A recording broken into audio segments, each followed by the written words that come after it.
Bienvenidos una vez más a su programa, El Bolígrafo Rojo. Estamos miércoles, saben, el programa siempre lo grabo los días miércoles. Miércoles, inicio de año, primer programa del año, bueno, ya segundo programa del año, porque el anterior ya salió el domingo, que fue 2. Miércoles 5 de enero bueno, hoy estamos miércoles, ustedes van a ver esto en sus pantallas, aunque me merece el problema de pregrabar los programas, pero me gusta ser sincero que el programa no es en vivo. Hoy es domingo 9, domingo 9 de enero del 2022. Son las 9:38 de la noche, calculo. Acabamos de pasar festividades, un próspero año nuevo para todos ustedes televidentes. Para mí es un gusto estar otra vez frente a sus pantallas, que ustedes puedan ver este programa, puedan disfrutar de este programa. Un programa que empezó hace casi 2 años ya. Ahora el 14 de enero cumplimos 2 años en este programa, cuando el programa se lo hacía en el bar Roof, y ahora me propuse este año, bueno, no, tampoco es que a largo plazo, pero espero ya febrero poder ya empezar a hacer el programa otra vez en el bar como lo hacíamos cuando empezó recién el programa. Nombre al auspiciante de cada semana: cerveza La Tierrita 100% Sáchila, hecha aquí en Santo Domingo por mi buen amigo José Bolívar Jaramillo. Un emprendimiento que también empezó casi por cuando empezamos a hacer nosotros el programa, unos mesecitos antes de que empecemos con el Bolígrafo Rojo. También José empezó con ese emprendimiento de cervecería La Tierrita y que le está yendo muy bien. El otro día fui a la cervecería y estuve conversando con él, y en el ratito que estuve conversando con él, llegó un grupo era justo el día 31, entonces salían unos enfermeros de una clínica que hay por ahí, me imagino que ya saliendo de labores también ya a disfrutar el fin de año, y se pegaron una buena cuenta, o sea, salió bastante. Entonces me alegra que mi buen amigo le esté yendo bien en su emprendimiento de cervecería La Tierrita. De igual manera, Importadora Mendoza con su marca Marmen, la importadora más grande de Santo Domingo y la de mejor calidad, con toda la indumentaria de cocina, del hogar, sábanas, toallas, todo lo que tú necesitas para tu hogar está en Importadora Mendoza. Solo tienes que ir a Importadora Mendoza y comprar, almacenar, más que almacenar, abastecerte es la palabra, de lo que necesitas en tu casa. Vas a ver cómo tus hijos, tu esposa van a agradecértelo a ti, padre de familia. Lleva a tu esposa a importar a Mendoza, lleva a tus hijos a importar a Mendoza, cómprales juguetes y vas a ver cómo te van a querer más. Sin más, estamos en un espacio, hoy estamos en una entrevista a quien la invitada, la conozco por el programa En la Mira, porque ha sido invitada al programa En la Mira varias veces, una voz, digamos, de entre pocas, lamentablemente, aquí en Santo Domingo, del pueblo afrodescendiente. Y me refiero, por supuesto, a Anita Caicedo. Bienvenida, Anita. Gracias, estimado Fabio, por la invitación. Anita me dice, cuando estábamos tras cámaras, me dice: yo no tomo cerveza, solo le acepto agüita.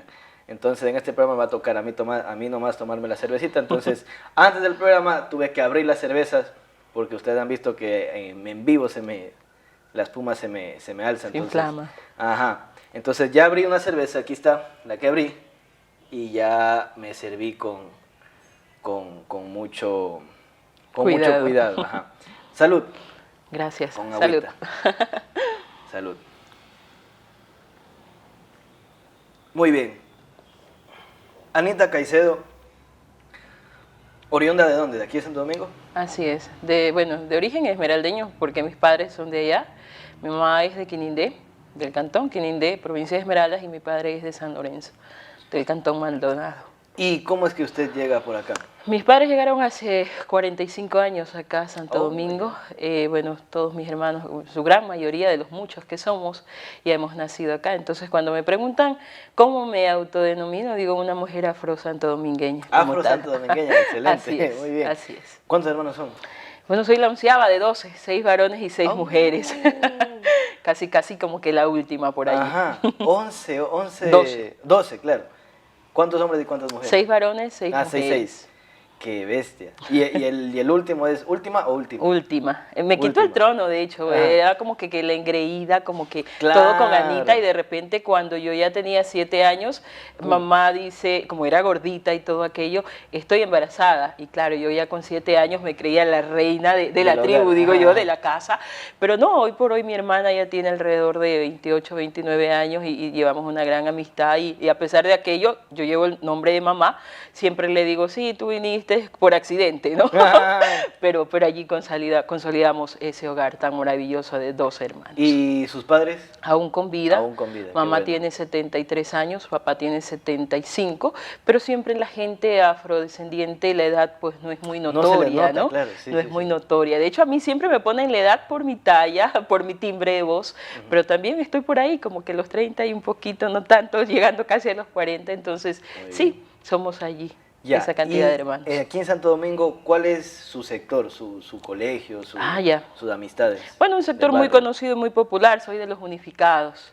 Que parte de mi familia vive en ese sector estigmatizado o mal llamado como La Cubera.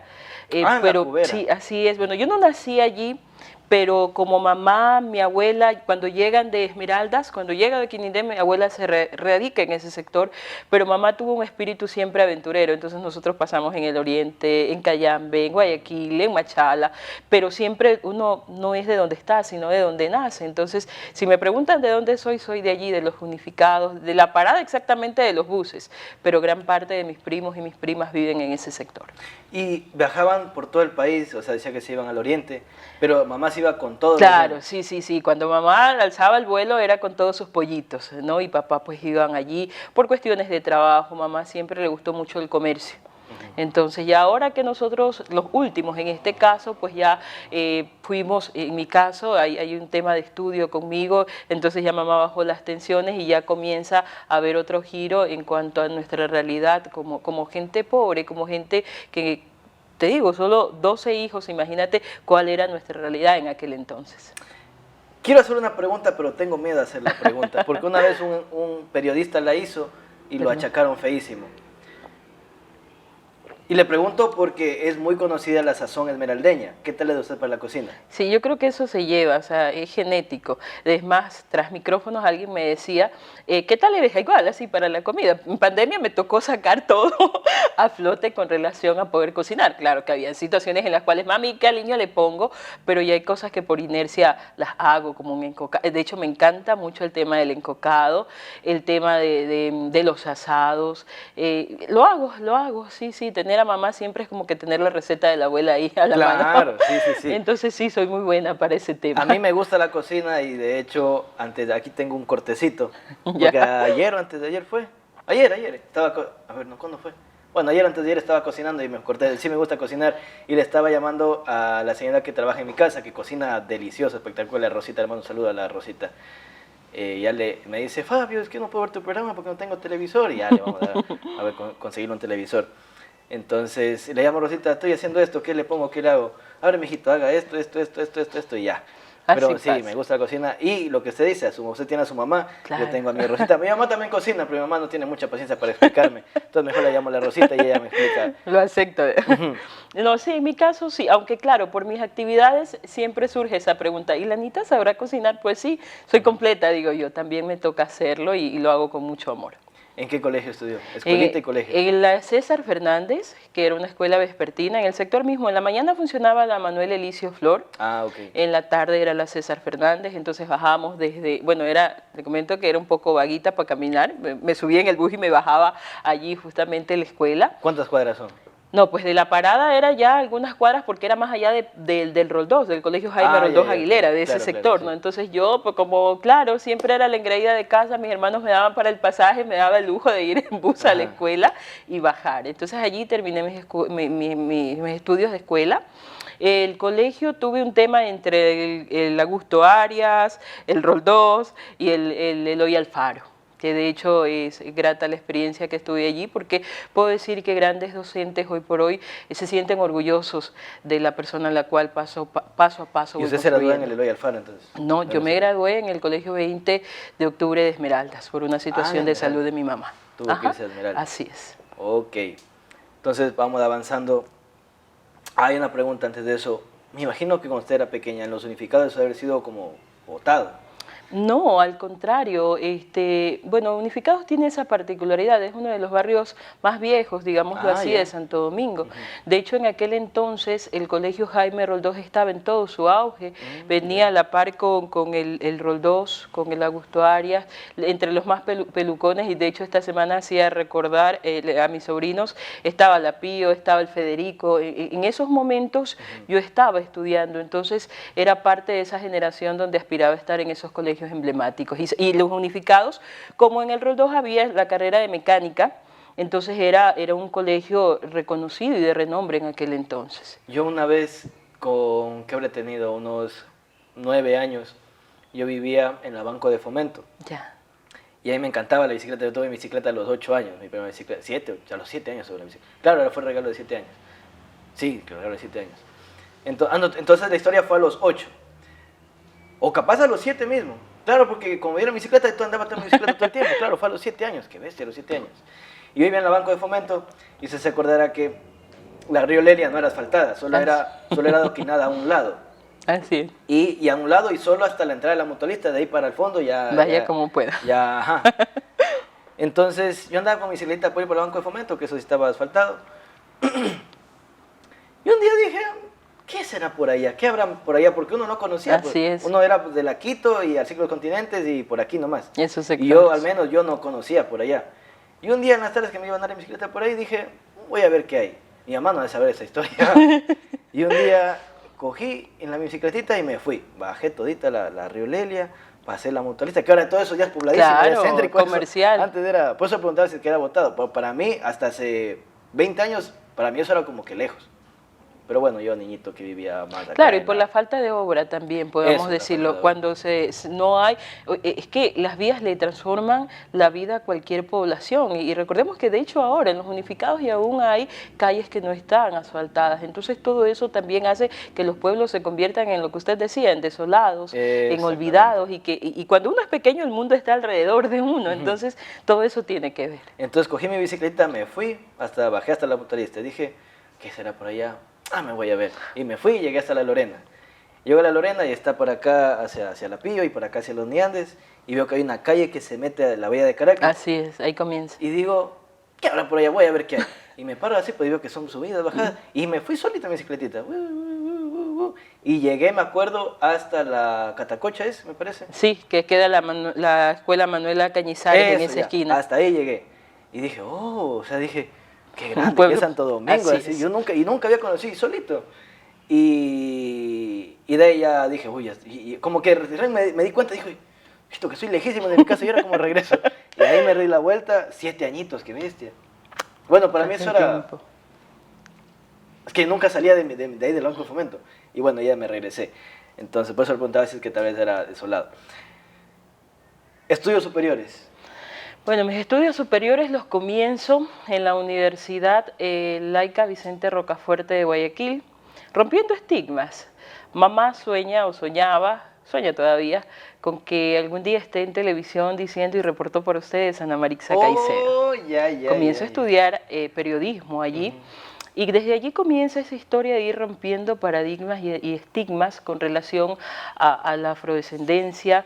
De hecho, cuando digo que soy la 11ª de 2 hermanos, a los 18 años hablo de hace 20 años atrás, bueno menos, unos 15, 16, cuando estaba en auge el tema de que todo el mundo España, porque la vida te cambiaba, en aquel entonces todavía estaban las pesetas y todo lo demás, y me dicen, bueno, a estudiar, o te vas a hacer ya mismo de marido, o te vas a España. Era la típica, es parte de nuestra idiosincrasia. No estaba entre las opciones de estudiar. Sí, era mi prioridad. O sea, no digo, por la gente. O sea, para España, mucha gente casarse, no, y en mi casa mucho más por el número de hermanos que éramos, por la situación económica y porque había aparentemente la oportunidad de viajar. Soy de espíritu rebelde, siempre lo he dicho, me rebelo frente al sistema, frente a las injusticias, frente a la falta de oportunidades y dije, no, voy a estudiar. Sí, entonces allí comienza mi travesía y mi gran reto de cambiar la historia de mi familia y de mi presente La generación. mejor decisión de su vida. Así es, Estudiar. esa es la que hoy me ha abierto muchas puertas, me permite seguir avanzando, de hecho me permite estar aquí, digo yo también, y poder hablar de quién es Anita Caicedo. Y decido estudiar periodismo en una universidad emblemática, como es la de Guayaquil, donde se han graduado muchos periodistas reconocidos del país como tal. Éramos alrededor, sin mentirte Fabio, de unos 500 estudiantes en la facultad, muchos más, y éramos 3 afrodescendientes. Yo ¿Solo la única 3? mujer. Sí, 2 en hombres y una usted. universidad pagada. De hecho, mi compañero que era con el que más nos llevábamos, con Rafael, me decía, él era más mulato, ¿no? De pigmentación menos notoria que la mía, y me decía, yo soy más negro que tú. Y porque claro, a él le gustaba la farra, lo Ya, típico ya. que dentro del estereotipo afrodescendiente te marca, ¿no? Pero sí, era romper ese estigma casa adentro y casa afuera, ese endorracismo que a veces viene de generación en generación, y luego la sociedad que a veces no necesariamente está esperando un rostro negro en televisión. Y la única que creía en mí era mi mamá. Mi mamá decía, vamos Anita, que tú puedes, y yo sé que algún día lo vas a lograr. Fue muy duro, sigue siendo muy duro, pero no imposible, y aquí estamos. Decido estudiar periodismo. Allá en Guayaquil no se estudia como aquí en semestres, allá se estudia año por año. Llego al segundo año con muy buenas notas.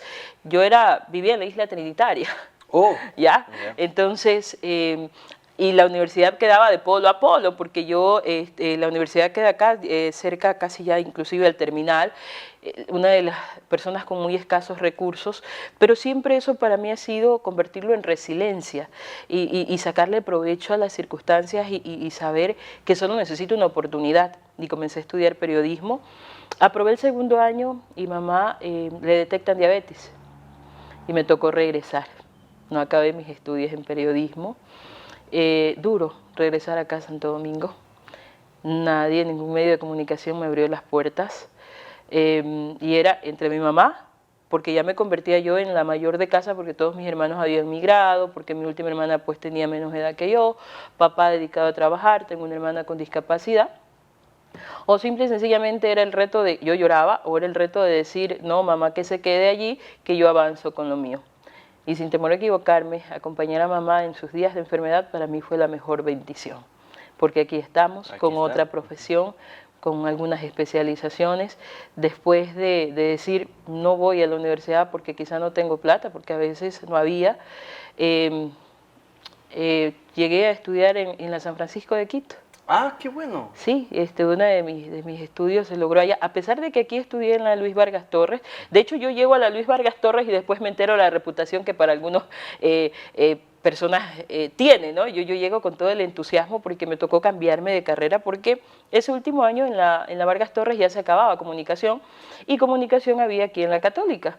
Pero yo siempre digo, para mí era duro porque en la Católica tú estudias desde mañana, a veces en la tarde, eran horarios cambiantes y chuta, tú pobre, tenías que elegir entre estudiar o trabajar. Yo no me podía dar ese lujo de decir me quedo en la Católica sin trabajar, y tuve que cambiarme de profesión. Como siempre llevé el complejo. Ahí se cambia a derecho. derecho. A derecho, sí. Y llego a la Vargas Torres con todo el entusiasmo, con todas las ganas. Y después, cuando ya estuve en la Vargas Torres, la gente me decía, ¿en qué universidad estás? Y yo en la Vargas Torres, yo orgullosa porque sí. Y me dice, ¿pero en esa universidad? Y yo sí, orgullosamente de allí salí con grandes docentes, con grandes enseñanzas. Y comienza a cambiar mi vida en cuanto al trabajo social aquí en Santo Domingo. Pero fue muy dura. Mi paso... Pero por la Vargas Torres en la Concordia tenía que pegarse el viaje todos los días. Claro, todos los días. Y regresar, porque imagino que trabajaba, regresar aquí a Santo Domingo a trabajar. Esa es la parte de la historia que yo casi poco hablo.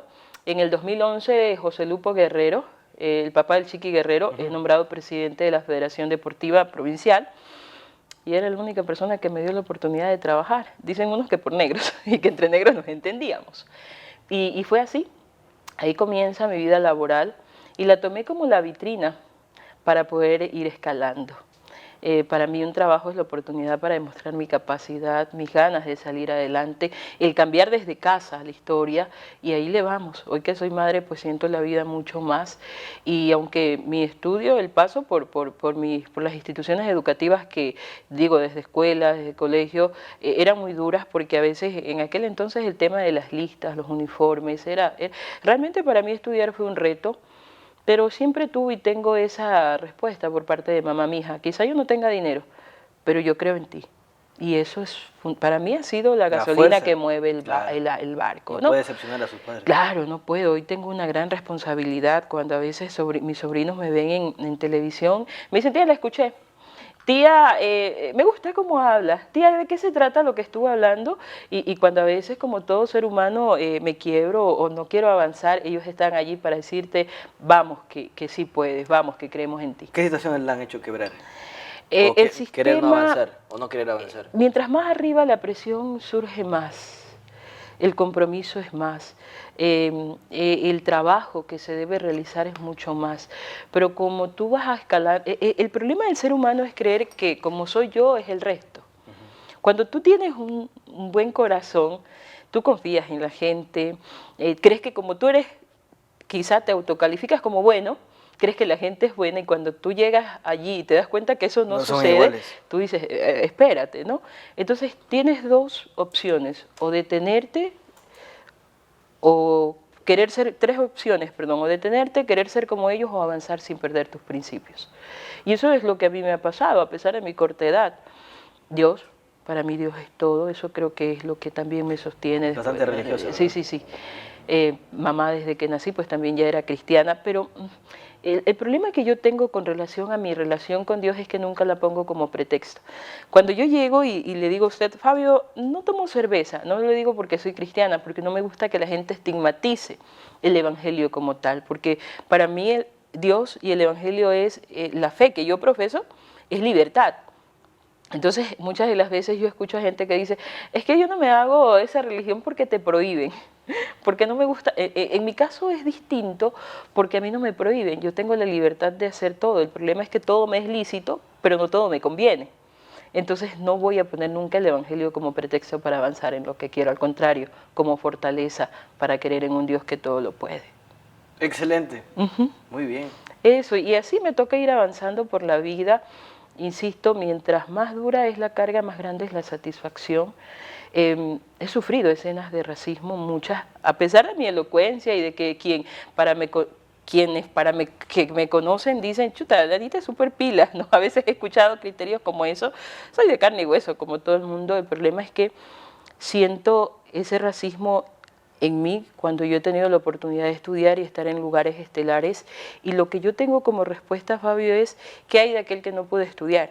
Si la Anita, con todo y lo que Dios le ha permitido ser, Se le ha hecho difícil. se le ha hecho difícil, imagínate a quienes no han podido pisar una universidad o han podido tener un espacio laboral. Muy bien, interesante. O sea, siempre es bueno conocer el otro lado, ¿no? No lo había visto desde ese punto de vista. Porque uno siempre dice, no, que los negritos solo son para trabajar, para el trabajo duro. Así es. Pero no es porque quieran, es porque tal vez no se le ha presentado la oportunidad. Es duro. Es duro. Cuando en el 2017 me convierto en la primera mujer afrodescendiente en ocupar la jefatura política, se marca un antes y un después aquí en Santo Domingo, 2017. 17 ya. Y desde el guardia, y ahora lo quiero... Fue antes de Cayetano, ¿verdad? No, sí, antes, mucho antes, claro. De hecho, comienza esta lucha de la mano con Cayetano en ese sentido. Y recuerdo tanto que ni el conserje de la gobernación estaba preparado para verme. Y no lo culpo, pero es que el sistema nos hace así. Como usted decía, o sea, el negro para jugar fútbol, para la farra, la salsa, el encocado, pero no necesariamente para estar al frente de un equipo de trabajo y decir: vamos, que sí podemos, ¿no? Entonces el sistema, el racismo es algo estructural, que desde que nacemos, no sé si ustedes vieron un estudio en México que lo hacían con niños, en los cuales ponían dos chuchuelos, ¿no?, de esos muñequitos, y le decían al niño cuál es bueno y cuál es malo, sí, claro. que fue tendencia. Sí, Eso sí, sucede. sí. ¿sí? Entonces, romper eso es difícil, pero no imposible. Contemos esa experiencia, yo la conozco, pero para que la gente la sí, sepa. entonces llego a Gobernación a trabajar, a saber que esos espacios son, hoy estás, mañana no sabes, y fue duro. Fue duro en el sistema de que hay gente que a veces se resiste a tu presencia como tal y a las oportunidades que la vida te puede dar. O sea, uno nota que la persona a lo mejor dice, ahí viene esa señora. Esa negra, así. Perdón, una cosita, paréntesis de ahí. Porque he escuchado que dicen que a los negritos no les gusta que les digan morenos. Chévere tu pregunta. O sea, ¿cómo, digamos yo ya así en confianza, cómo le gusta que les diga? Digamos que somos panas del colegio, de la... seguramente a algunos le van a decir, la negra, viene la negra. ¿No? La negra. ¿Es verdad que no les gusta que les digan morenos a los negros? A ver, o sea, ¿cómo a ustedes les gusta que uno se refiera hacia ustedes? Bueno, lo lógico sería por mi nombre. Oh, claro, ¿sí? obviamente. Pero por el argot popular, por la por ejemplo, digamos, veo chabacanería. ahí no sé, una persona, y digo, llámalo al ¿qué le digo? Al morenito, al negrito, al ¿qué le digo? Bueno, deberías decirle por su nombre, pero Claro, por nuestra manera de ser siempre negro o negra. El tema afrodescendiente se crea en el 2008 por un tema de reconocimiento, de justicia, pero el que es negro es negro. El problema siempre radica, y te voy a confesar, mi esposo es mestizo y tenía el mismo dilema. Le digo negra o le digo morena. Y ven acá, te explico.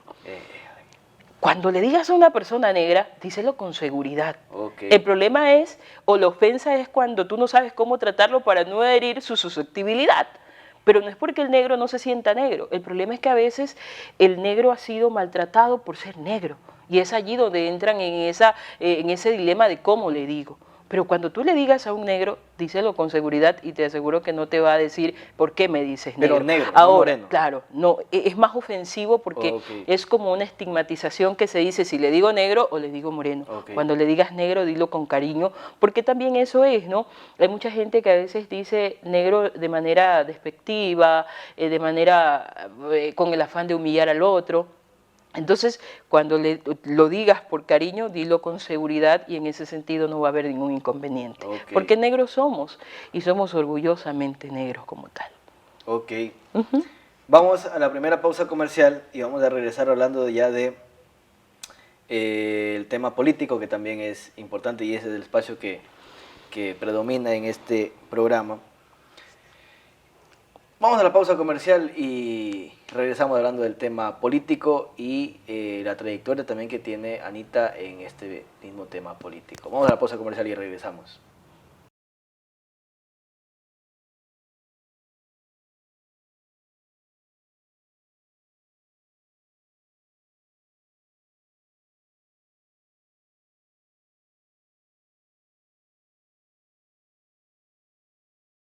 Regresamos del primer corte comercial al segundo bloque del programa El Bolígrafo Rojo. En el corte comercial le hacía la pregunta a Anita, le decía que casi meto la pata, porque cuando daba yo el ejemplo de que cómo se llama a un negrito, y yo iba a decir, ¿cómo llamo, digamos, a un negrito al que está cuidando carros? Pero no lo dije porque dije, chuta, no, pues ¿cómo voy a decir que los negritos solo sirven para cuidar carros? Entonces ahí Anita me estaba explicando lo que me estaba explicando, ¿qué era? Era al respecto de que nuestra idiosincrasia nos hace dar esos calificativos. Si vemos al sáchila, si vemos al gordito, si vemos al calvo, vamos a decirle por lo que vemos, no quizá por su nombre, aunque ese no sea el calificativo que esa persona corresponde. En el caso del pueblo afrodescendiente siempre hemos escuchado, y lo decíamos tras micrófonos, ¿por qué siempre se quejan? ¿Por qué siempre hablan del racismo? ¿Por qué están siempre a la defensiva? Es parte del sistema, cuando nos hace la diferenciación entre lo negro y lo blanco. En este país y en Latinoamérica, mientras más negro eres, más pobre eres, por la falta de oportunidades, por ese endorracismo que también lo mencionábamos. ¿Qué es el endorracismo? Ese que se vive casa adentro, ese que ya no cree en que el pueblo negro, en que la familia negra, en que el joven negro, en que la mujer negra puede tener oportunidades. Entonces, o sea, la idea de que el negro no puede superarse viene desde la propia casa, desde el hogar. Muchas veces, claro, pero es por lo histórico que se ha vivido. Y cuando tú sales de allí, y te enfrentas a ese monstruo llamado sociedad que te va a calificar por todo, el reto es triple. Si es que decía Angela Davis en uno de sus discursos, si ya ser mujer y ser pobre es duro, ser negro es mucho más, ser mujer negra mucho más, y ser política mucho más. Entonces, son esos temas en los cuales te toca ir rompiendo, te toca ir avanzando, te vas muchas de las veces a quebrar y no querer continuar porque te encuentras con gente que te besa, te abraza, pero al final del día sigue siendo la negra o el negro, y en ese sentido pues te toca avanzar. Entonces, para romper eso, yo recuerdo siempre, y son cosas que se me marcan mucho, en una cierta ocasión visité el Paraíso cuando se cayeron las casas, cuando se fueron las casas de Yuriquín, Claro, sí. y en la parte del Paraíso también se afectó, que de hecho hasta hoy las autoridades han hecho pues el menor de los casos a ese sentido, y la autoridad de turno llegó y les visitó, y uno de los compañeros del sector dijo, porque soy negro me tratas así, nos tratas así, y todo el mundo se quedó como que, ¿qué pasó? Y el compañero le dijo, pero no digas eso. Y él le dijo, no, es que así nos hace sentir el sistema, que por ser negros somos olvidados o somos los últimos en ser considerados. Entonces, eso va de tiempo en tiempo y de generación en generación, ¿sí? Entonces, yo decía también, cuando tienes la oportunidad de destacar, pues no necesariamente tienes nombre, siempre vas a tener pigmentación, siempre vas a tener melanina, siempre vas a tener color, más que ese nombre que después con el tiempo, la historia y los momentos van a ser reconocidos.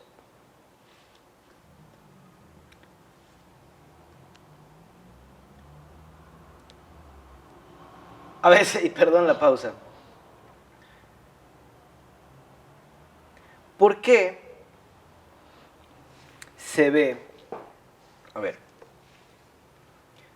es difícil o es complicado encontrar a un negrito que haya surgido, que le haya ido bien en la vida? Y uno siempre dice, no, si es que si eres negrito, la única manera de salir adelante es futbolista, cantante, Policía. bueno, sí, O militar. claro, policía o militar. Yo lo digo desde mi punto de vista de mestizo, y perdóneme si es que no quiero ofenderla, pero, o sea, pero intento decirlo en el mayor de los respetos. Pero uno dice, y voy a decir como la gente lo dice, no, que estos negros ya cuando tienen plata se sobran. Entonces uno dice, chuta, si es que son pobres, sirven solo para trabajar, y cuando ya tienen plata, en cambio se sobran. O sea, se crecen. Yo creo que ahí también es falta de la educación que muchas veces no se tiene, porque el negrito muchas veces no tiene La mucha misma educación. oportunidad. Ajá, entonces, obviamente, y eso le pasa, al negrito le pasa a cualquiera que no ha tenido las posibilidades y que de la noche a la mañana, pum, le va bien. Obviamente va a querer ponerse joyas, o sea, resaltar, porque antes no lo ha vivido así. ¿Estoy en lo correcto? Sí y ¿O no. no? A ver, yo decía cuando en el 2017 me designan jefa política, bueno, tengo esa debilidad, me gusta hablar siempre lo que vivo. Nadie cambia, Fabio. El problema de la sociedad y de la humanidad es que cuando no tienes dinero no puedes mostrar lo que eres. El dinero y el poder transforman a las personas, muchas de las veces, pero no en otras, sino en lo que siempre fue. Porque cuando tú no tienes, un caso sencillo, tienes que comer arroz con huevo en tu casa, pero cuando tienes, te vas a KFC. Así de sencillo. Entonces nadie cambia. El problema es aquello que usted mencionaba, chuta, pero el negro es jactancioso, es vanidoso. No es eso, la persona siempre, el ser humano siempre es así. Yo decía entre mis artículos de opinión, hay dos cosas que son atrevidas como humanidad y que las llevamos todos, que es la ignorancia y el poder. ¿Sí? Así de sencillo. Mientras tú no tienes dinero, no pasa nada. Por eso siempre hemos escuchado eso de que cambió. Claro, no, pues Ya tiene plata, cambió. No, nadie cambia. Si no tienes cómo mostrarla, no tienes cómo disfrutarla, simplemente vas a estar allí. Lo mismo sucede acá en el pueblo afrodescendiente y en cualquier pueblo y nacionalidad. El problema con nosotros es que por nuestra pigmentación de piel lo que hagamos o dejemos de hacer va a ser siempre más notorio, más estigmatizado, más visibilizado desde cualquier área. A mí me ha pasado, y lo digo así, y en las calles de aquí de Santo Domingo, que yo he ido con 2 o 3 compañeros afrodescendientes y ha habido mujeres que se han cambiado al otro lado de la calle. Pero si mañana estoy con un deportista o futbolista, la gente va a venir a tomarse una foto conmigo. Entonces, esa es la sociedad que como tal tenemos. La que te estigmatiza porque si tienes, porque si no tienes. Es más, la gente te trata como te ve, a cómo vistes, a cómo comes, a cómo hablas. A mí me ha pasado. Oye, hablas súper bien, me gusta tu expresión, me gusta tu manera de ver la vida. Pero es que, como yo, hay muchos. El problema es las oportunidades que han tenido esas personas y las oportunidades que me las he buscado yo, que me ha tocado. Para estar aquí, tenía ya un compromiso con usted. En el día traté de organizarme para poder cumplir con mi palabra. Y quizá por ser madre, pudo haber llamado y pudo haber dicho, ¿sabes qué? No voy, pero es que hoy no soy yo. Hoy es la voz de muchos jóvenes que vienen atrás, que están a mi lado o que ya pasaron después de mí, porque yo soy el resultado de una lucha también como tal. Se me escapaba una pregunta. Vamos ya al tema político. Usted es una mujer, me preguntaba un chico del canal, pregúntale si ella es de izquierdas o es correísta. Porque dentro de las izquierdas hay varias ramas. Está el correísmo, hablamos aquí en Ecuador, está los Pachacuti, que está la izquierda democrática, que solo tiene el nombre de izquierda democrática. Así es. ¿Usted se considera de izquierdas o correísta? Yo me considero una mujer de izquierda. Y pregunto, ¿por qué apoyó a Correa y no, digamos, o sea, porque las dos son izquierdas, pero Así ¿por qué de lanzarse por este lado y no por la de acá? ¿Qué le convencía a irse por un lado y no por el otro? Gracias por esa pregunta que no siempre es expresada así. Hay muchos comunicadores que en la localidad me dicen siempre, la Anita es correísta, la Anita es correísta. Tengo un problema para hacer política, soy muy frontal y a veces eso puede ser bueno y otras veces no tan bueno. Yo creo en un gobierno que genere oportunidades, que transforme la vida de las y los ecuatorianos. Hacia allá voy. No es fácil, porque siempre como seres humanos y mucho más como gobiernos van a tener sus intereses de por medio. Y a veces como activista, salir y apoyar aquello conviene, es como que cuando te dan una herencia, lo coges con lo bueno, lo malo, lo feo, o sea, adquieres todo, y es la responsabilidad. El punto es acá es ir haciendo camino, ir marcando nuestro propio camino. Saber que no vas a vivir siempre desde ese espacio político, sino que cuando la oportunidad se te brinde, demostrar que sí se puede hacer una política diferente. Entonces, si me preguntan eso, sí, soy una mujer de izquierda. Concuerdo con muchas cosas del gobierno de Correa también. Muchas las he reclamado también, como el mismo hecho de nuestra participación como pueblo afrodescendiente, la utilización, el folclorismo que muchas de las veces entramos en escena, donde simple y sencillamente se da como parte del discurso, pero insisto, como no parte de esa práctica donde realmente... Entonces, soy muy grata. Cuando alguien me da la mano, la oportunidad, yo siempre siento que la gente que es grata en la vida, Dios retribuye aquello.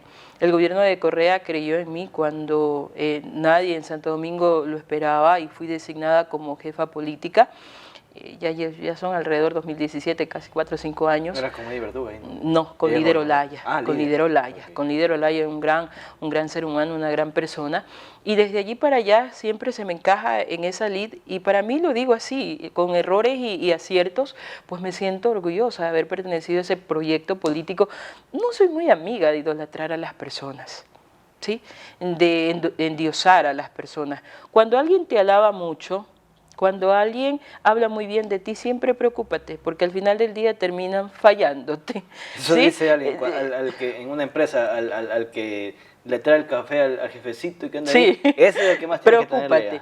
Yo siempre me declaré autocrítica. Recuerdo tanto que en una cierta ocasión, hablando de estos temas, llegaba el presidente porque teníamos un gabinete de jefes políticos, gobernadores, ministros.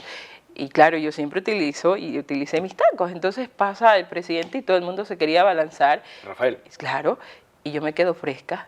A tal punto que el presidente regresa a ver que en mí no había esa emoción por abalanzarme, porque yo considero que es un ser humano con defectos y virtudes, admirado, sí, porque para ser el presidente de la República hay que tener ese valor, pero yo no soy de idolatrar a las personas, yo soy de admirarlas, respetarlas, tomar lo bueno, desechar lo malo y cuando llegue mi momento ponerlo en práctica. ¿Y qué piensas de la corrupción del gobierno de Correa? Esto es político. Yo soy muy analítica. No creo en lo que escucho, creo en lo que veo. Y hoy por hoy el ejercicio político en el país se ha convertido más allá de ver en escuchar. Y juzgamos por lo que escuchamos, no por lo que vemos. Y por mi corta experiencia, y no trato de con esto justificar qué puede ser bueno o qué puede ser malo, lo único que sí digo que ser político en este país es jugar a los juegos del hambre. Claro, es que con ese, lo mismo podríamos decir de Bucaram. De Bucaram tuvo fuera 20 años y no podemos, solo lo que lo conocemos es que no, que la fiesta del $1.000.000, que se llevaba el dinero en sacos del Palacio Eso es lo que la Congreso historia Botano. nos cuenta, ¿no? Ajá, pero ¿usted cree en eso? ¿Cree que tal vez Bucaram haya sido también un corrupto? Hay que dar siempre el beneficio de la duda a todo. Hay que leer, hay que conocer la historia, yo creo mucho en los principios bíblicos y yo creo que por sus frutos me conoceréis, son nuestras acciones. Yo profeso una fe cristiana apostólica, no vengo con una Biblia, pero creo que con mi testimonio, con mi accionar, digo más que el mismo hecho de poner siempre por delante y decirte, soy cristiana, Cristo te ama, Dios te ama, sino que es mi accionar el que con el accionar se predica, se convence y se cambia y se transforma. Entonces, cuando hablamos de la práctica política, es lo mismo, son las acciones las que van marcando el camino. Y hoy yo creo que la palabra corrupción se puso de moda para marcar o para cerrar o abrir el telón a esta futura generación de los, todavía estamos en todavía soy millennials, de que todo lo que se escucha es, y a veces no sucede así. No, entonces hay que analizar más por lo de que dicen las inflamantes redes sociales, porque hoy se inflama mucho el ánimo en muchos sentidos, se juega mucho con la susceptibilidad y yo creo que en este país se está jugando mucho en ese sentido. ¿Qué piensa usted de, y vamos a alejarnos ya un poquito del tema político, pero hablando de lo que también abarca la izquierda, ¿qué opina usted de la legalización del aborto, legalización de la marihuana? Y otro tema más que también se me iba. Legalización del aborto y de la marihuana. Consumo de... Yo le dije a usted, Fabio, más algo. que de marihuana, de drogas. Claro, yo le dije a usted, Fabio, algo. Todo me es lícito y no todo me conviene. Yo soy una mujer que creo en la vida. Y más allá de cualquier discurso político que me pueda o no hacer ganar votos, siempre voy a estar a favor de la vida. En ese sentido, no, son cosas que yo digo, no comparto, pero las respeto, porque yo creo que cada quien puede hacer o no hacer con su vida. Yo creo en que al final del día vamos a recoger nuestras acciones y a vivir de aquellas. Yo creo mucho, hay mucha gente que a veces en nuestros barrios dicen, yo no vivo del que dirán, yo sí vivo. Yo sí vivo del que dirán, porque un caso muy corto. Es muy importante. Es muy importante. Para mí lo que la gente piense de mí pesa muchísimo. Pero también, y eso también se mezcla con lo que decía hace un rato, que como uno lo ve, no trata. Así es. Mi mamá me dice eso, me dice, porque a veces, ahorita estoy medio bien vestido. Relajado. Medio bien vestido con camisita. Pero si fuera por mí, yo estaría con un jean y una camiseta. O sea, salgo de mi apartamento, me pongo la camiseta, me pongo el pantalón y chao, y voy así. Pero mi mamá me dice, oye, vístete bien, que sí, que te van a ver así, que como te ven te tratan. Y es verdad. Entonces, de repente, una vez me pasó, no, mejor lo cuento. Bueno, ya lo voy a contar. Estaba así vestido, salí en pantaloneta, en zapatillas, salí afuera de mi apartamento, al lado hay unas papas. Entonces salí y las papas estaban buenas, las papitas estaban buenas, sabían a las de McDonald's. Estaban buenas, parecían las de McDonald's. Entonces le digo y todavía, bueno, era un venezolano el chico. Y le digo, parecen las de McDonald's. Y no me ve así como que, ¿Qué le como pasó? diciéndome, ay, como que, y este pelado conocerá McDonald's. Y me vio así, me dijo, sí, que no sé qué, que en Venezuela son así, que no sé qué. O sea, como que quiso hacerme... Por su imagen. Ajá, por como yo estaba, el man dijo, este man que va a conocer McDonald's. El man se quedó así como, este man que habla de McDonald's. No, que en Caracas el McDonald's era así, que no sé qué, no sé qué. Entonces ahí entendí lo que mi mamá siempre me dice, como te ven, te tratan. Así es. Que no está mal, o sea, si el señor piensa que yo no he comido nunca en un McDonald's, Que tampoco comer McDonald's es comer. Claro, O sea, comer pero McDonald's. son ciertos egocentrismos humanos que llevamos en el día a día y que la marca y que el lugar y todo eso, y es normal, pero en esencia es eso. La gente te trata como te vea, como desde donde estudias, desde qué marca de zapato te pones y todo eso. Y claro, y también a veces es bueno llevar la vida, es complicada. Es como que te compras un par de zapatos en Marathon y luego te vas a la 3 de julio. A mí, O sea, a mí me gusta a veces vestirme mal cuando voy a hacer una compra. ya. Porque si voy bien vestido me dicen, Te cobran este mal". man le cobro un $100. Pero si voy vestido así nomás me cobran lo real. Puede suceder, Ajá, ¿no? por eso me gusta a veces estar mal vestido para que no... Reconózcalo. Sí, no. Por ejemplo, bueno, ya. Entonces, otro de los temas también que quería hablar, y creo que ya tenemos que tener ahí el corte comercial, pero vamos a ir después. ¿Qué opina usted de esto de que dicen que los millennials son muy sensibles, que son la generación de cristal, que cualquier cosa, se ofende? Por ejemplo, y ponemos el caso que decía en un principio, al principio del programa, cuando le preguntaba si usted sabía cocinar, porque un periodista lo dijo, y yo desde mi punto de vista, yo no sé, y capaz usted me puede ser igual, no igual que yo, y me puede explicar por qué, pero yo no entiendo dónde diablos estaba el problema. Él preguntó y luego sacaron otro extracto en el que el mismo periodista Andrés Carrín le preguntaba al director de la selección, al Alfaro, le preguntaba lo mismo. Y parece que el hombre, para amenizar las entrevistas, preguntaba lo mismo, que estos secretarios para cocinar. Pero cuando le preguntó esto a la olímpica, a la Neisida Gómez, todo el mundo, yo no le vi ningún problema a eso, es una pregunta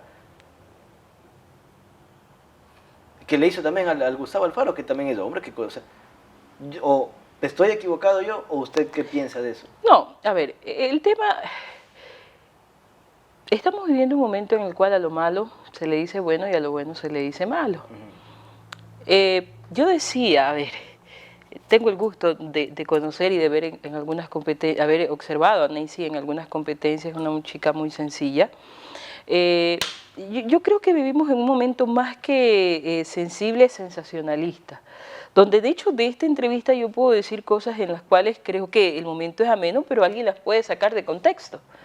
Entonces, más que el qué, es cómo o para quién va dirigido aquello.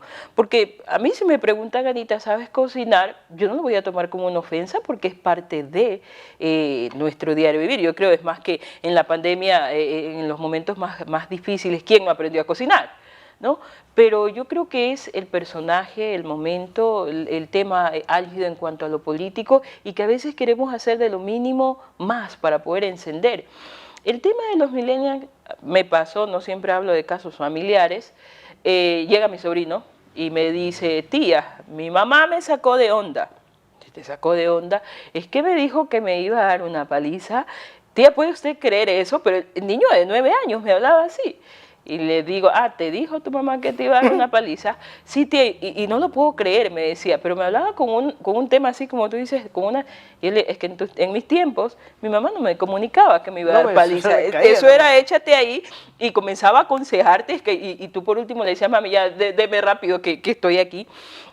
Entonces yo creo que no es el momento, es los principios, eso va de casa. Nosotros somos esa generación que cuando llegaba la visita a casa, el muchacho sabía dónde tenía que estar. Es más, con una mirada, tú sabías lo que... Pero hoy estamos en un tiempo donde lo más lógico es tutear a papá, a mamá. En mis tiempos tú saludabas, es más, los tiempos de mamá decía que si no sean familia era tío o tía y saludabas a todo el mundo. Hoy el niño está en casa y por último, si así, aunque su mamá le sirva, ni siquiera le dan las gracias, peor saluda al que llega de visita. Entonces, no es que el tiempo cambia, somos nosotros los que a pretexto de modernizarnos vamos perdiendo esa esencia. Esto de milenias, no milenias, de los de antes, de la década, nada cambia, somos nosotros los que nos adaptamos a ciertos estereotipos que van haciendo cambiar nuestra esencia. ¿Sus hijos los castiga físicamente? Yo creo que sí, los castigaré. Bueno, mi nena está ahora muy pequeña, ¿no? Pero si hoy por hoy soy la mujer que soy, admirada, quizá respetada también, no lo sé, eso lo sabe la gente, pero yo me considero una persona de bien y es gracias a las enseñanzas de papá y mamá. Bueno, papá no, papá hablaba más, la que castigaba era mamá, castiga mamá, ahora ya no. Pero y eso me enseñó mucho a valorar, a querer, a respetar y no me mataron, aquí estoy, ¿no? Y era con látigo de cuero en aquel entonces. Pero entonces usted está de acuerdo con que se siga castigando a los niños. Con que se corrija. Se corrija. Que se corrija, que se corrija. Yo también pienso igual. Yo agradezco muchísimo y creo que a mi mamá hasta le faltó darme. Ahora, digo, yo en ese tiempo con un niño, ay, o sea, uno se molesta porque le pegan, Claro. le duele.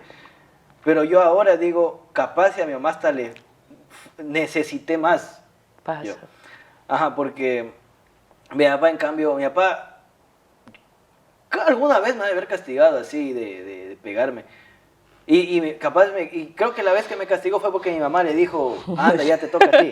Ya es tu turno. Ajá, porque mi papá no era de pegarme. Así nada, pasa mi con papá el mío.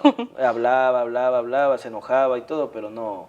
Es que mi papá también estaba más acá en el trabajo, entonces no, la que le liaba con nosotros era mi mamá.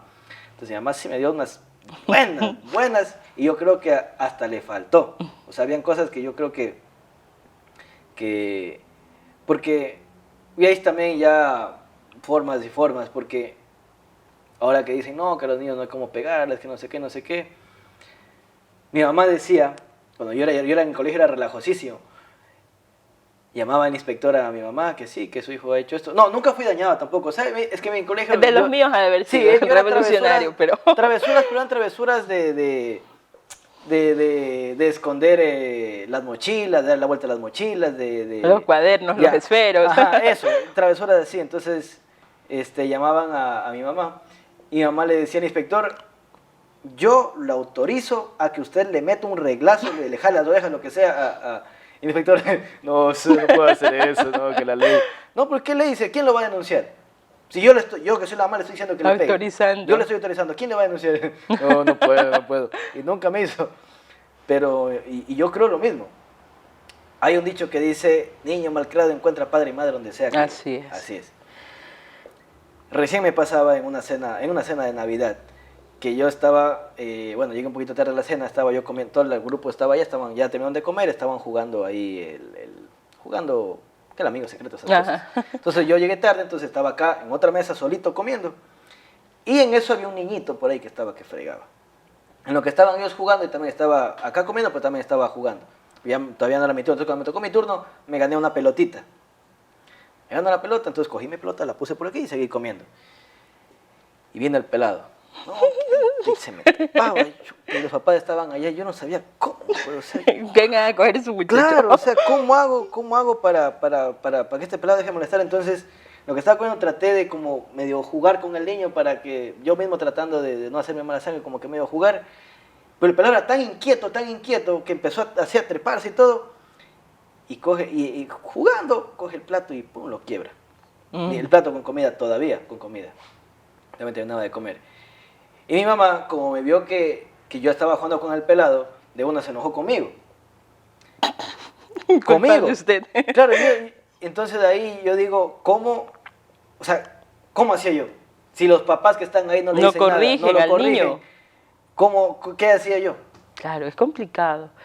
Es lo que yo digo, o sea, y a nosotros nos criaron diferente. A ver, vamos a salir, te portas bien. ¿Te portas bien? Y si te portas mal, cuando regresemos, o por último ni regresamos, sino que en mismo. el baño del lugar Ajá. vamos a arreglar cuentas, ¿no? Entonces es eso, nadie cambia. El problema somos, hoy yo soy madre, y yo le digo a mi esposo, a ver, venimos de culturas distintas, de formaciones en el hogar distintas, y el reto es tomar lo que hoy por hoy nosotros consideremos que va a ser bueno para nuestra hija, considerar que lo que no fue quizá no va a ser con ella e irla enrumbando sin perder nuestros principios. El problema es eso, cuando dejamos la libertad que se convierte en el libertinaje es perdición. Y eso es lo que hoy por hoy podemos vivir. Excelente. Vamos a la pausa comercial porque quiero tocar otros temas, un poco ya proyectar hacia el futuro. ¿Cuál es el futuro de Anita Caicedo? ¿Cómo se proyecta de aquí a unos años? ¿Será candidata, no será candidata? Porque se está inversa en la política. Entonces vamos a la pausa comercial y regresamos.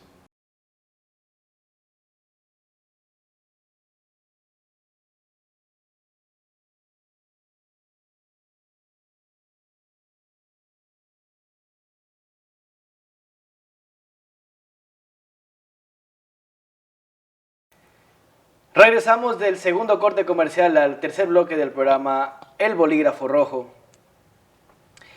Y hablando de las proyecciones que tiene Anita Caicedo para el futuro, una concejalía, una alcaldía, asambleísta, pero más allá de eso, un poquito metámonos en el tema de qué tan difícil es, ya hemos hablado del tema de los afrodescendientes, pero también como mujer, qué tan difícil es participar dentro de la política como mujer, aparte afrodescendiente.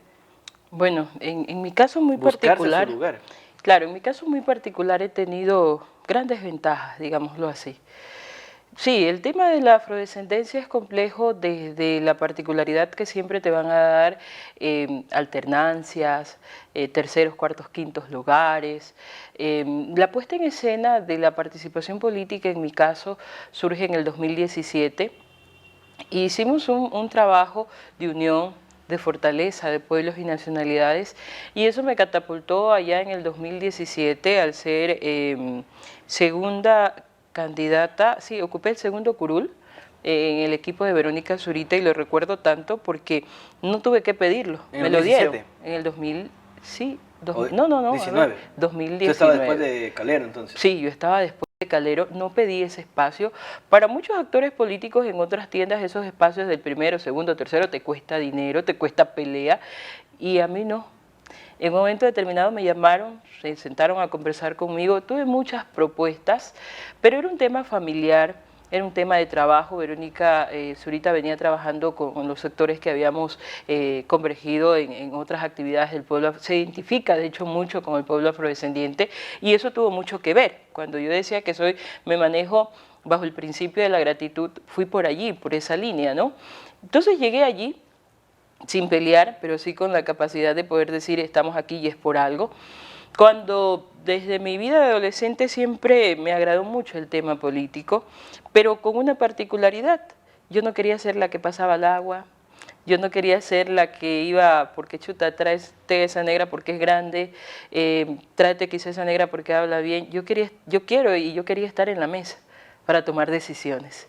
Recuerdo tanto que una vez Verónica me dijo, tú eres amiga de tal persona. Sí, le dije, pero soy esa nueva generación que a patá y puñetes se está preparando, pero ya no para ir a ser mandaderos sino para poder sentarme, para poder tomar decisiones en bien de mi pueblo y decir y marcar un antes y un después. En política a veces ser como soy es bueno y otras veces no tan bueno, porque te conviertes en una amenaza, otras de las veces te conviertes como que en un problema, y otras de las veces puede ser en una fortaleza. ¿A qué usted atribuye a que Verónica no haya ganado?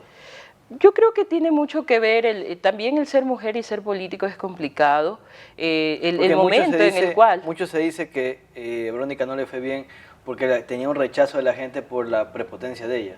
No la traté yo desde ese plano. Yo pues digo, no, yo no creo en lo que se dice, creo en lo que veo. Yo tuve la oportunidad de tratarle a Verónica Zurita persona, conmigo una excelente persona, había confianza. No sé si es por lo que yo represento y mi manera de ser. A veces hay mucha gente que si no me conoce, claro, soy súper alta, a veces paso siempre seria, pero conmigo yo logré conocer a Verónica Zurita la persona, porque eso también hay que diferenciar. Entre la persona y la autoridad que a veces tienes que cumplir porque eres electa para aquello. Entonces, yo no puedo decir o puedo dar fe de eso que mucha gente dice porque yo no lo viví. Yo traté con Verónica Zurita en territorio, el saludar a la gente, el preocuparse, porque en aquella época fue justo así para este tema de diciembre, y ella estaba preocupada porque la gente lleve el tema de los caramelos hacia cada uno de los sectores. Era ya todavía no estábamos en tema pandemia, ¿no? Y yo iba a los sectores donde ya la conocían, entonces la abrazaban, saludaban, se acordaban. No puedo yo dar fe de eso que quizá mucha gente diga. Entonces, el tema político es muy incierto. Muchas de las veces ella se lanzó, como todos los candidatos, con el afán de poder ganar, Dios sabe quizá el por qué no, pero quienes la acompañamos tuvimos el reto de decir, pues bueno, hasta ahí llego, o avanzar, como es que ha sido mi caso. Son 3 años en el diario batallar, de hacer activismo social, de comenzar desde casa. Yo creo mucho que para ser activista social, para ser activista político, el primer apoyo después de Dios tiene que surgir desde casa, desde los tuyos, desde tus vecinos. ¿Ya? Y ahí vamos, desde los amigos de la infancia, desde tus profesores, y entonces eso tiene mucho que ver. Ya, pero está bien lo que usted me dice, usted nunca la vio así. yo también podría decir, como dicen a mi mamá, mis compañeros del colegio me dicen, oh, pero tu mamá se la ve tan tranquila, tan buena, no sé qué. Ajá, pero usted no sabe de cómo su mamá, es. que Ajá. después del programa van a arreglar cuentas. Ya, usted no la conoció, tal vez así a Verónica, Así es. pero todos sí la conocimos como era. Así dicen. Por eso digo, o sea, yo no puedo dar fe de eso. Entonces, si me preguntan a mí con certeza, ¿puede ser eso? Yo creo que cada quien cosecha lo Ya, que siembra. entonces, ¿usted a qué atribuye a que no entró ni siquiera el primer concejal? Yo creo que es por Ni Swing, el... que parecía que iba a entrar, pero tampoco entró. O sea, no Claro, entró ninguno. yo creo que fue por el tema de ser muchos candidatos, el tema de, como usted dice, de ese pasado que hoy por hoy vivimos en un momento en el cual creemos en lo que escuchamos y no lo que vemos, o lo que para un segmento de la población puede afectar, y eso si tú lo canalizas bien puede ser o tu perdición o tu impulso para avanzar. Entonces todo eso quizá tuvo mucho que ver, pero yo en lo personal, como Anita Caicedo, conozco esa faceta de trabajo, de compañerismo, de preocupación por, a ver, muchachos, sacamos. En mi caso yo no tenía preocupación porque a mí me gusta el contacto con la gente y eso era lo que ella pedía en el trabajo día con día. Muy bien, entonces de aquí en adelante, ¿en dónde veremos a Anita Caicedo? En lo que a mí respecta... ¿Qué es lo que usted quisiera? Más allá del partido, de que si me llaman, que sí, que no. ¿Usted cuál cree que sería el espacio donde usted podría trabajar mejor por su comunidad, por Santo Domingo, por las mujeres? Yo sigo con lo mismo desde un principio, yo busco oportunidades, busco transformar la vida de mi gente desde casa. Y yo siempre digo, tú no puedes, como decía mi abuela, ser candil de adentro, candil de afuera y oscuridad de adentro. Yo creo mucho en el proceso que cuando tú sientes que todo está perdido, lo que te va a sostener es la familia, comienzo desde allí el trabajo. Me mueve mucho ese gracias Dios le pague cuando tú sientes que puedes hacer algo por la gente.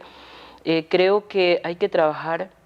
Me gusta mucho la política, no puedo ser hipócrita en el sentido de que muchas de las veces hay gente que le estás preguntando y no sé, es que sabes qué, no déjame ver. La política es buena.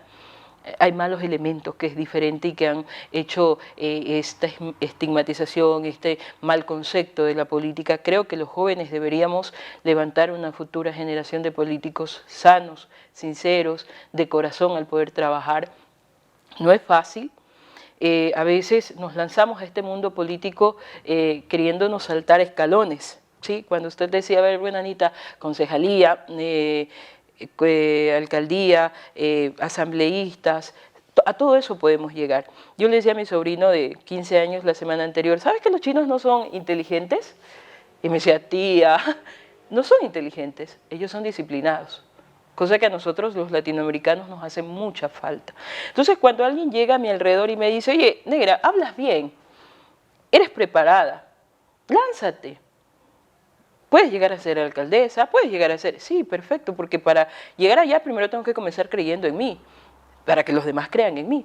Pero es parte de un proceso y ese proceso implica disciplina, compromiso, caídas, levantadas, lágrimas, sonrisas, subestimaciones y muchas cosas que van más allá dentro del concepto de. Cuando yo llego a la jefatura, a mí se me hizo fácil porque yo inicio mi vida laboral siendo secretaria. Me dijo por ahí alguien un día, no me digas nada, que tú eres una simple pasapapeles. ¿Sí? Y eso me sirvió muchísimo porque después de ser pasapapeles llegué a ser secretaria general, después llegué a ocupar el espacio. Eso a veces a uno le ayuda o le da el impulso para decirle, voy a callar la boca a este man. Eso fue lo que a mí me pasó y me acordaba de eso, tanto Fabio, porque uno no me ha pasado a mí, pero uno agradece eso, ¿no? Sí, que te subestimen, qué bien que me dijo eso, subestimen. porque eso fue lo que a mí me Aquí dio estoy. para... Aquí estoy. Cuando yo decía, llegué de Guayaquil y a mí ningún medio de comunicación me abrió las puertas. ¿Vino aquí a saber que no le dieron chance? No vine aquí, no me gustaba mucho el tema de televisión. Oye, que la radio. Sí, más la radio y escribir. Ahora me llama más la atención el tema de televisión, pero lo mío era radio. Porque no tenías que usar tanta formalidad y todo eso. A la radio lo que tú vendes es la voz, ¿no? En televisión es la imagen. Y alguien un día llegó a Federación y me dijo, oiga, disculpe, ¿dónde está la secretaria? Y yo, hola, ¿en qué te puedo servir? Y claro, soy una negra como que de 2 metros y el señor hizo, disculpe, ¿usted es la secretaria? Le digo, sí. Me dice, yo pensé que era la hermana del presidente. Ah, ¿sí? Y después, y es un reconocido periodista de aquí, que de hecho hoy por hoy conservamos una gran amistad, y él después tuve la oportunidad de hacer radio en Radio Festival con Johnny Chica, que de hecho yo le digo que es mi papá en medios de comunicación porque creyó en mí. De hecho, una vez me escuchó en la conducción de un evento y me dijo, ¿te gustaría hacer radio? Y recuerdo tanto que yo dije, no lo podía creer, y Johnny apostó por mí y de allí comencé a hacer ya medios de comunicación aquí.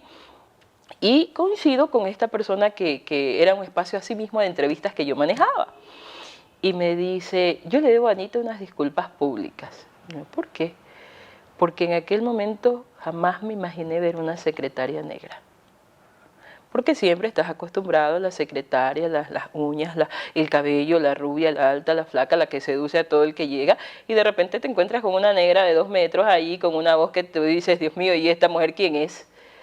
Y es el hecho de ir rompiendo estereotipos y estigmas sociales, ¿no? Es la responsabilidad, y en política es lo mismo. En política sucede igual. Solo necesitamos una oportunidad. La vida está hecha así. Yo creo, Fabio, que no hay que ser oportunistas, hay que ser oportunos. Excelente. Hay que saber dónde estar, con quién estar. Yo creo mucho en ese adagio que decía mucho mi abuela, dime con quién andas y te diré quién eres. No soy prejuiciosa, me llevo con todo el mundo, pero creo mucho en la gente que me proyecta. Yo soy enemiga de estar al lado de la gente que no cree en un mañana mejor, en días mejores, porque la mente tiene un poder extraordinario y lo que tú digas, eso se hace. La fe, de hecho, es eso. La fe no es otra cosa que el creer que las cosas van a ser posibles, y yo creo mucho en eso, y aquí estoy. Yo creo que algún día sí puedo llegar a hacer lo que mi corazón anhela, pero es parte de un proceso. Con esto vamos a cerrar. Ha sido una entrevista que la he disfrutado, me ha gustado mucho. Y quisiera tenerla después para otro momento, seguir hablando de otros temas que se me quedaron por fuera. Pero con eso vamos a cerrar. ¿Qué piensa usted o cuál cree usted que sea la solución ahora mismo para el tema de la delincuencia y narcotráfico y todo esto? ¿Quieres que te diga con sinceridad? Sí, la verdad. Dios. ¿Por qué Dios? Medios de comunicación no pueden hablar de religión. En las escuelas no pueden hablar de religión.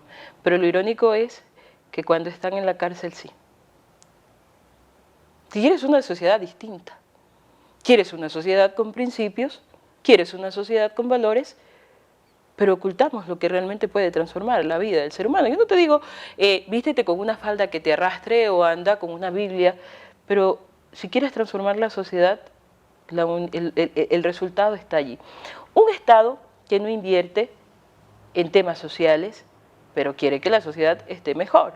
Yo inicio en el tema deportivo, pongo como ejemplo. Rescatas muchas vidas. El deporte formativo transforma la vida de muchos jóvenes en el país. Pero si tú vas en este momento a preguntar cuánto es la inversión del deporte en el país, cuánto es la inversión de la cultura en el país, son recursos que no generan el mayor impacto, pero el gobierno dice la crisis carcelaria. Entonces creo que no deberíamos dejar la hipocresía a un lado, deberíamos de hablar de lo que realmente se debe hablar, y es que el resultado de lo que hoy vivimos es el resultado de lo que hemos sembrado como sociedad. No hablamos de lo que deberíamos hablar, no sembramos lo que deberíamos sembrar, pero es como algo muy sencillo. Yo, pobre, de súper escasos recursos, de esas que tenía que prestar los libros y sacar copias para poder estudiar, pero resulta ser que hoy estudié, tengo un trabajo y ya tengo mi hija de 2 años, ¿no? Y digo, voy a darle lo que todo pobre dice, voy a darle a mi hijo lo que yo no tuve, pero resulta ser que yo quiero que mi hijo sea mejor que yo. Lo irónico es que cómo quieres que tu hijo sea mejor que tú si le estás dando lo que tú nunca tuviste, pero sigue siendo la misma persona. Entonces son esas cosas irónicas de la vida que no nos permiten avanzar como sociedad. A nosotros nos decían, hay que ir a la iglesia. Hoy le dices al niño, si quieres, vas. A nosotros nos decían, tienes que vestirte así. Es más, observaba por ahí una parodia. Y decían, en nuestros tiempos llegaban y te ponían la ropa. Ahora tú coges a tu hijo para que vean que eres súper chévere y le dices, ¿qué ropa quieres? Y queremos que mi hijo o mi hija sea mejor que yo. Entonces, no podemos ocultar lo inevitable. La sociedad no está así porque el tiempo cambió. Somos nosotros los que vamos haciendo que los tiempos cambien. Y ahí en cambio me nace otra duda. Claro, apoyar al deporte y a fomentar la educación y todo esto, pero, o sea, incentivar la cultura o sea, o la religión, la creencia en Dios. No, quizá me entiendes. Yo digo que hay que creer en Dios. Yo creo que hay que obedecerle en Dios. No soy religiosa, no lo soy, creo en Dios. Pero sí que se debería dar religión en las escuelas. Que se debería dar religión, principios, cultura cívica, hablar de lo que somos como sociedad, que se debería hablar de política, que se debería hablar de lo que realmente nos interesa como sociedad, ¿sí? No de esas cosas que consideran que pueden inducir al ser humano a hacerlo o a no hacerlo. Al final del día, estamos a libre y albedrío, al final del día nosotros decidimos qué hacer o qué no hacer, y en ese sentido son las cosas que como sociedad vamos perdiendo y que a la larga, si no vamos teniendo en consideración, pueden hacer... Hoy te dicen, naces hombre, pero puedes considerarte mujer. ¿Usted ¿Sí? qué cree? Yo creo que el que nace hombre es hombre, el que nace... Yo tengo, de hecho, amigos con otra preferencia sexual, mis mejores amigos, los respeto, ellos saben que los respeto, debería ser lo contrario, de decir, bueno, pues la Anita va a la iglesia, no, yo comparto. El hecho de que cada quien con su vida puede hacer lo que bien pueda. Entonces Lo que no comparto es la inducción a que porque yo lo hago, tú también tienes que hacerlo. Claro. No, yo creo que cada quien está en la libertad de poder ejercer lo que con su vida pueda. Yo soy un poco... Mi mamá pertenece a una iglesia evangélica. Entonces yo desde los 13 años, yo era súper católico, yo estuve en el colegio Nazaret, que es súper católico, entonces yo, Padre Nuestro, Ave María, el Ángelus, todas esas cosas me las sabía de memoria. Entonces una vez en un viaje que me mandaron a mí a estudiar a Estados Unidos 2 meses, los 2 meses de vacaciones que hay en el colegio, de año a año me mandaron a estudiar inglés. Entonces regreso a los 2 meses con que la noticia de que ya no somos católicos, que mi mamá ya no va a la iglesia católica, pasó? que ahora vamos a una iglesia evangélica. Chute, me iba a esa iglesia, yo me sentía traicionando mi fe católica, yo no quería, no, que no sé qué. Pero luego ya en la iglesia porque en la iglesia católica va, uno lee el evangelio, el salmo no sé qué, y se murió. En cambio acá en la iglesia sí me gustaba, y ahí fue que empecé a cambiar mi mentalidad, que todo el tiempo era la Biblia, el pastor, vamos al versículo tal, pum, leía, y las historias eran, cada prédica era sobre Gedeón, sobre Sansón. Yo me he leído la Biblia, toda la vida me la he leído. En un año me la leí la Biblia y el siguiente año me leí hasta julio, que me leí por lo menos como un poquito, casi hasta el terminar el Antiguo Testamento, y ya dejé de leer. Entonces, me gustaba ir a la iglesia y conocí bastante de la iglesia, o de doctrina, si se quiere decir así. Y me di cuenta de muchas cosas, y ahora desde noviembre he venido viendo algunos videos documentales sobre, bueno, no recién, toda la vida he visto eso, sobre cómo el catolicismo ha manipulado o ha manejado el mundo a su conveniencia, y conjugado con lo que yo ya conozco de la Biblia, de lo que he leído, hay muchas cosas con las que no estoy de acuerdo con el catolicismo, y esa pregunta se la hago a usted, que la tengo aquí de frente. ¿No sienten los afrodescendientes un rechazo hacia la Iglesia Católica por todo lo que la Iglesia Católica hizo con la raza negra? Desde mi cosmovisión como mujer afrodescendiente, no. No hay que guardar, a ver, por eso digo, volvemos al principio. El ser afrodescendiente y encabezar una lucha social te motiva, mas no te resiente, te impulsa. Decíamos, de hecho hay que volver a la historia, porque dijo alguien por allí, el que no conoce de su historia está condenado a repetirla, ¿no? Exactamente. En ese sentido, no, yo creo que no solo la tendencia de la religión católica no le debe una disculpa al pueblo afrodescendiente, sino a la humanidad como tal. No se trata de ser críticos, se trata de ser autocríticos. El problema de nosotros, los seres humanos, es no leer. es no conocer, el creer lo que nos dicen. Exacto. Y allí vienen los grandes errores que la historia ha cometido para con la humanidad. Es el sistema. Sí, es el uno sistema. cree lo que uno le dice, pero uno tiene que investigar y saber qué es lo que más hay. Por eso es que una sociedad que más lee es una sociedad más culta. Sí, desde la iglesia. Cuando vamos, el pastor dice muchas cosas, pero o sea, mi problema es que yo tengo que estar entre lo que dice el pastor y lo que dice la Biblia. Entonces, yo no soy religiosa, yo no me considero una mujer religiosa, yo tengo una relación muy cercana con Dios, creo en Dios, obedezco lo que Dios a través de su palabra dice y lo pongo en práctica, que es diferente. Voy a la iglesia porque es como el diputado que tiene que ir al Congreso y para consagrarse como tal. Cuando tengo la oportunidad hablo de Dios, pero también voy por la vida con mi testimonio diciendo quién es lo que soy y a qué Dios represento. Listo. Eso ha sido la entrevista con Anita Caicedo. Y me acordaba también ahora de algo. Veía que la Iglesia Católica toda la vida tuvo una riña con el pueblo judío por el tema de cristianismo y judaísmo y toda la vaina. Entonces cuando se desata la Segunda Guerra Mundial y que Hitler empieza a matar a todos los judíos, la Iglesia Católica apoyó y encubrió en mucha, el Papa Pío XII. Así es. El Papa Pío XII fue encubridor de todo lo que Hitler estaba haciendo. Sabía lo que estaba haciendo, incluso cuando Alemania pierde la guerra y los aliados tratan de capturar a todos los líderes nazis. Y los líderes nazis se escapan de Alemania, muchos se vinieron acá a Argentina, o sea, acá de Sudamérica. La Iglesia Católica los ayudaba a los nazis a escapar acá. ¿Por qué? Porque los nazis también odiaban a los judíos. Así es. Y apoyaron y encubrieron la solución final, que es la destrucción, el holocausto de los judíos. Entonces yo sí tengo como un poquito de, no un poquito, bastante rechazo al catolicismo, no al cristianismo, sino al catolicismo. Cierto, debería traer un día aquí a un curita, a un sacerdote. Te van a sancionar por lo que estás diciendo. Claro, debería traer. Yo creo que más allá del análisis y la discusión, estos temas se deberían hablar. Más cuando ustedes como medios de comunicación tienen esa responsabilidad.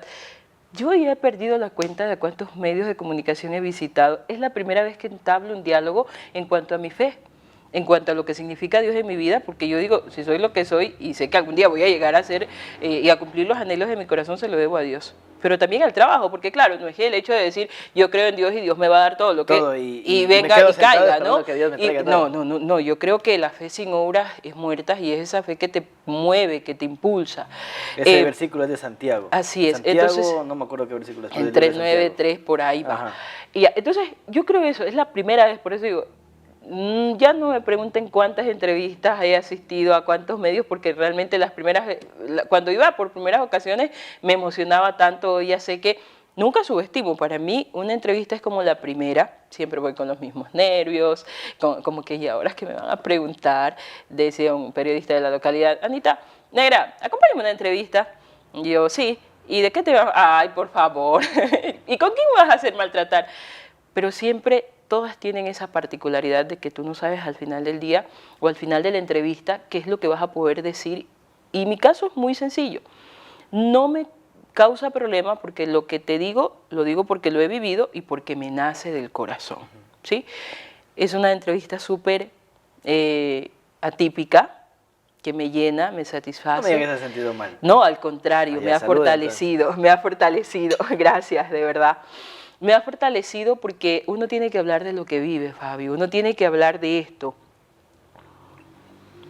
de lo que te impulsa, de lo que no te avergüenza, pero que te motiva a que las futuras generaciones emprendan un camino. Yo recibo a diario mensajes de gente que me dice, Anita, yo te sigo, Anita, yo te escucho. Y tú dices, ay, Dios mío, como que qué chévere, ¿no? Y también te llena de responsabilidad. Claro. Sí, también te llena de responsabilidad. Entonces, es eso, hay que seguir, hay que avanzar, hay que trabajar, hay que ser uno mismo. Cuando yo digo, cuando tengas que comer arroz con huevos, arroz con atún, o cuando tengas que irte a un KFC, pues dará igual. Siempre es lo mismo. Al final del día sigue siendo tú mismo. Cuando llego, y siempre recuerdo, ¿no? Y mami, es que me nombraron jefa política, y llega mi hermana y se para en la puerta, espérate, de la puerta para allá podrá ser el presidente de la república, acá eres una de nosotras. fue tanto así que cuando salgo de la jefatura política, no lo sentí. Porque seguía comiendo, mami, a mí me gusta la pechuga, mami, si va a hacer gallina me guarda la pechuga, me encanta el camarón, mami, yo quiero un encebollado, un ceviche de camarón. Entonces, yo creo que es eso, no perderte, no creerte, no ser lo que no puedes llegar a ser, y cosa que así llegas a los vecinos del barrio, así llegas a la iglesia como si nada, así, de hecho me convertí en un referente para los chicos en la iglesia, y todo eso es como que sigue siendo tú. Con la Anita se puede contar, cuando tengo que sacarme los tacos, ponerme las boraboras y irme a cocinar a la iglesia y ayudar a los muchachos. Anita, ¿cómo hago esto? Sigo siendo yo. Cuando tengo que andar despeinada, sin el afro, las extensiones. Entonces, la vida se resume en eso. Hoy tengo mi hija. Y yo sé que no va a ser Luciana Muñoz. La gente va a decir, ella es la hija de Anita Caicedo. Entonces, mi hija tiene esa doble responsabilidad. Usted cuando está en su casa, se levanta, ¿se le hace el pelo así? Claro, aquí estoy toda fashion. Pero, ¿y por qué no usa el pelo así mejor? ¿Se ve chévere Porque eso? sí, lo uso, de hecho uso turbantes, pero es que es parte de nuestra estética como mujeres.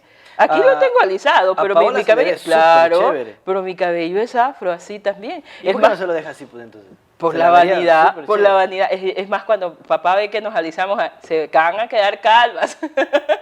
Pero sí, esa es mi esencia, ¿sí? La bulla. Me acuerdo tanto que cuando pasó este tema de la pandemia, porque tengo hermanos fuera del país, y era como que todo el barrio se enteraba que nosotros estábamos hablando, porque eso es lo que somos, ¿sí? Yo no, le pido a Dios nunca perder mi esencia, que creo que no lo voy a hacer, porque ya he tenido oportunidades para estar en lugares estelares y aquí estoy. Un artista, un reggaetonero. Nunca esperé que un reggaetonero diga una frase tan, o sea, un pensamiento tan interesante. Decía, el dinero sí cambia a las personas. ¿Por qué? Cuando uno es pobre, uno va al supermercado y se pone a ver el descuento, cuánto vale, ve la etiqueta, chuta, no me alcanza. Pero cuando uno tiene dinero, uno coge le gustó, pum, lo mete al carro. Así es. Pum, lo mete. Ah, cambiaste. Cambiamos. El ser humano cambia, o más que cambia, Se adapta. se adapta. Lo que usted decía también en un inicio, muestra quién es en realidad. Y tengo más preguntas, pero ya el tiempo se nos ha ido y no puedo seguir. Espero tener una segunda vez aquí, una próxima oportunidad. Ha sido una entrevista que le he disfrutado bastante, yo la he disfrutado bastante. Espero tenerla una segunda oportunidad aquí. Espero ya tenerla cuando ya esté haciendo el programa en el bar. Entonces ahí usted puede tener a toditos sus seguidores. A toda la barriada. Y para que esté también ahí tomando cervecita y la pasemos chévere. Yeah. Esto ha sido el Bolígrafo Rojo, el segundo programa al aire, pero el primero que grabamos, el primero grabado en el año, porque el anterior ya les dije que se grabó el año 2021, pero salió en el 2022, por cuestiones de fechas. Para mí este es el primer programa del año y me gusta empezar así el año con una entrevista cargada, llena de emociones, con mucho conocimiento. Y nos vemos la próxima semana con otro entrevistado, mismo entrevistador, lamentablemente voy a estar yo mismo aquí. No diga eso. Y vamos a seguir en el tema deportivo, porque como ustedes sabrán, 2 semanas anteriores nos habíamos enfrascado en el tema deportivo. Estuvo Ekel Vega y estuvo Marco Zurita, que es director de la Escuela de Barcelona, de la Escuela Oficial de Barcelona aquí en Santo Domingo. Entonces vamos a hablar también un poquito del tema deportivo. La próxima semana con otro dirigente deportivo para saber cómo está esto del fútbol en el Ecuador, porque estamos próximos a llegar al Mundial. Tenemos 23 puntos, nos faltan 3 para clasificar. Todavía no estamos seguros de clasificar, o sea, tenemos 4 o 5 partidos más por jugar, 3 fuera del Ecuador, 2 aquí. A mí me apasiona el fútbol, por eso yo sí estoy pendiente de las eliminatorias, de los puntos, todo eso. Entonces tenemos 5 partidos, 3 afuera, 2 aquí. Aquí en Ecuador tenemos 2 partidos. Todavía. 2 partidos, y adivine con quién son esos 2 partidos que tenemos aquí. Esos 2 partidos aquí son con Brasil y con Argentina, y 3 partidos afuera. Entonces,